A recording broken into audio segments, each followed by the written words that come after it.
Good morning. Welcome to the Premium Public Video Forecast discussion for Friday, March 15th, 2024. We're halfway through the month. We got another 16 more days to go, and then it's off to April. And so far, this spring has evolved pretty much as expected, a bit unsettled, warm periods of weather, chilly periods of weather, but nothing sustained. A very volatile, active weather pattern. And that looks like it's going to continue to be the case as we move forward over the next 10 days. Currently, we have temperatures ranging from the upper 40s to lower 50s in a lot of your suburbs, mid to upper 50s along the coast. And now we're even starting to see some upper 50s to lower 60s in southern New Jersey, as it will be a relatively warm day out there with some cloud cover moving through. Now we have this warm front to the north of us, and that is producing showers over New England. There's going to be a threat for widely scattered isolated showers throughout the day today, but not a washout. And that's generally going to be the theme over the next several days. Unsettled conditions, a few passing showers, but not rainfall all day. So if you have plans for outdoor activities, I would suggest having an umbrella handy, maybe a backup plan, but you don't have to cancel anything. I think you'll be just fine if you can dodge a few showers.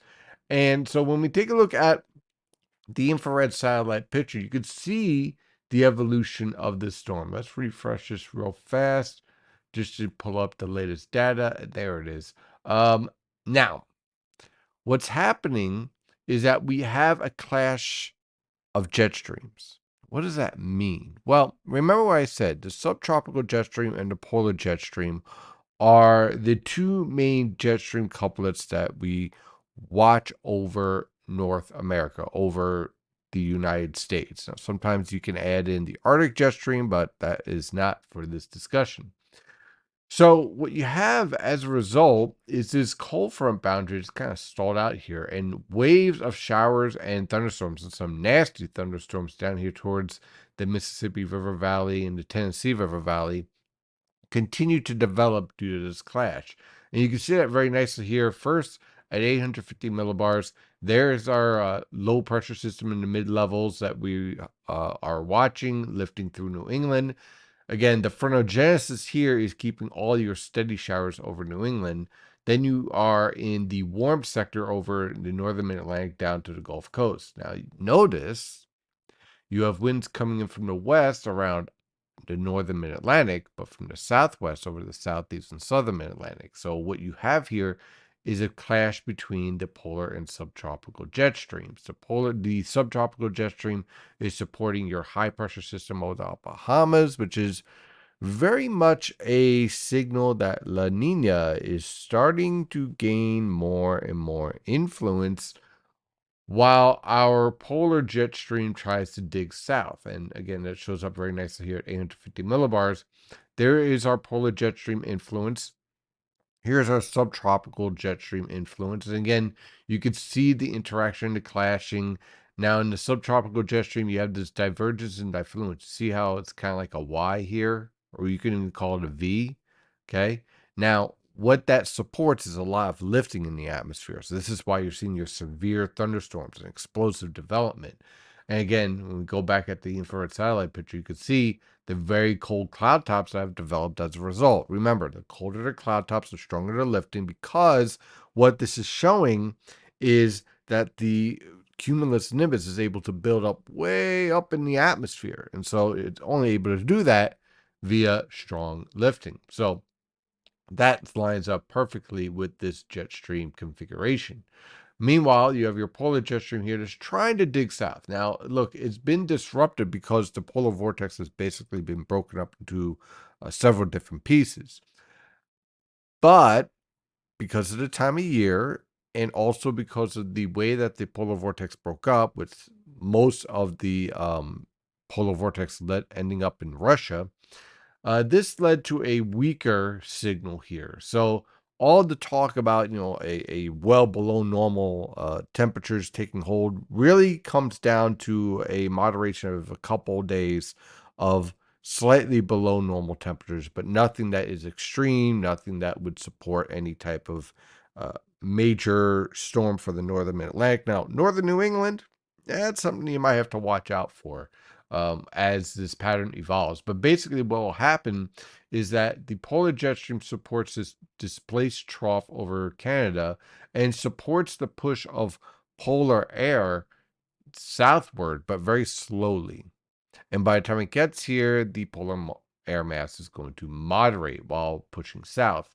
Meanwhile, our subtropical jet stream, thanks to our tropical forcing, remains very active with shortwave after shortwave marching through. Thus, unsettled and the chance for periods of rain, again, mostly of the scattered to isolated rain shower variety.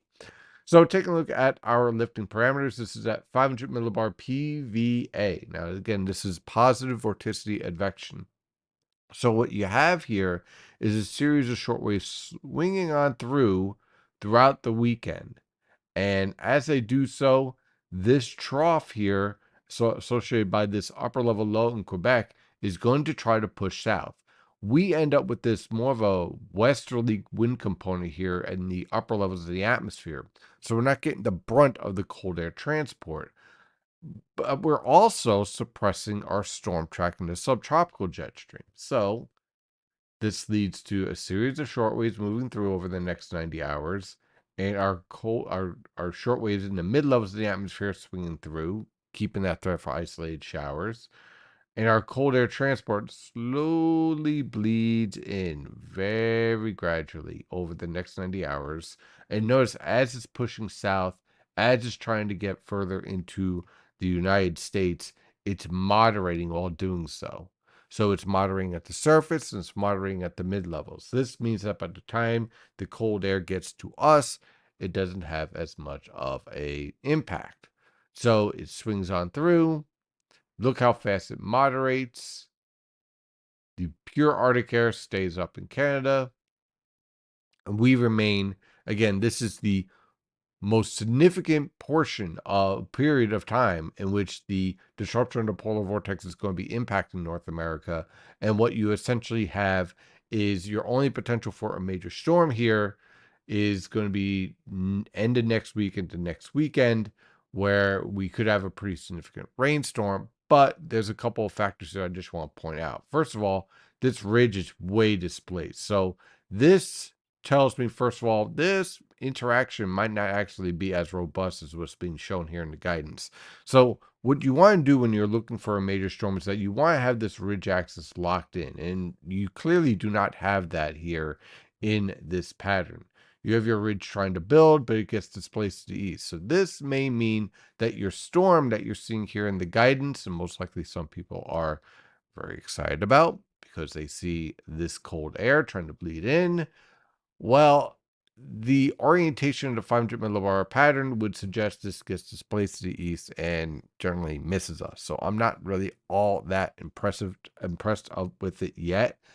I do like the idea of some rainfall with this cold front. I'm just not convinced yet that we're going to be dealing with a full-fledged storm here. And a lot of this, again, comes down to the displacement of this ridge pushing further east, which suggests that this whole storm complex will get pushed further east pretty quickly.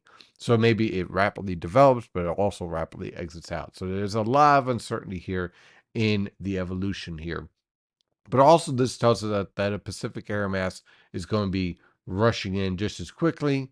And so your pure polar air gets locked up in Canada. I think this is probably a little bit too far south because it's trying to interact with the subtropical shortwave too much. So maybe too much phasing supporting this. So let's say this area ends up more up here, and you end up with a modified polar Pacific air mass in control, so you don't end up with that chilly of weather conditions towards the 23rd and 24th. So there's something that we're going to be keeping an eye on. That's literally the only major storm. As you can see, this is the precipitable water value. This tells you how much moisture is in the atmosphere. And as you can see, today we have quite a bit of moisture hanging around, so you can get those scattered showers with a heavy downpour here and there. But then after that, we end up in a pattern where a lot of the deep moisture is suppressed to our south. So really just isolated showers through the weekend into Monday. And then as we move on through next week, we remain in generally a limited moisture capacity in the atmosphere. So any showers that do develop will be very light, won't produce a lot of rainfall. And then we have our storm that we'll be keeping an eye on. Again, even in this scenario where you have this setup, notice your deep moisture is getting pushed off the coast very quickly because of that ridge displacement. And so when I see this as a fast moving system. And so most likely when people start jumping in on this and start pulling out the snow maps, which I know they already are, just understand that this evolution may not be anywhere near reality. It may be much further east. Notice the bagginess here in the description of the 500 millibar, or should I say, surface pressure. Notice the highest displaced off to the east here. This would support, again, green and white mountains, sure, possibility for some snow, but I think this is way too robust, way too strong, and not likely to happen. So with that, let's get back to the 7-day forecast. So for today, again, pesky showers hanging around, temperatures ranging from the mid 50s to lower 60s over the northern interior, lower to mid 60s along the coast, and upper 60s to lower 70s in the Delaware River Valley. For tonight into tomorrow morning, sky cloud covered, isolated showers possible. Low temperatures in the upper 30s to lower 40s. For tomorrow afternoon, sky cloud cover again. Isolated showers possible but not likely. Look for temperatures to range from the mid to upper 50s over the interior and along the coast, upper 50s to lower 60s in the Delaware River Valley. On Sunday, look for a cold front to move through with a few isolated to widely scattered showers. Temperatures will range from the lower to mid 40s for lows, and high temperatures will range quite a bit from the upper 40s to mid 50s over the northern interior and upper 50s to lower 60s along the coast. That's all based on the cold front timing. On Monday, another trough passes through the region with sky cloud cover and isolated showers possible. Look for low temperatures in the mid to upper 20s over the northern interior, lower to mid 30s along the coast.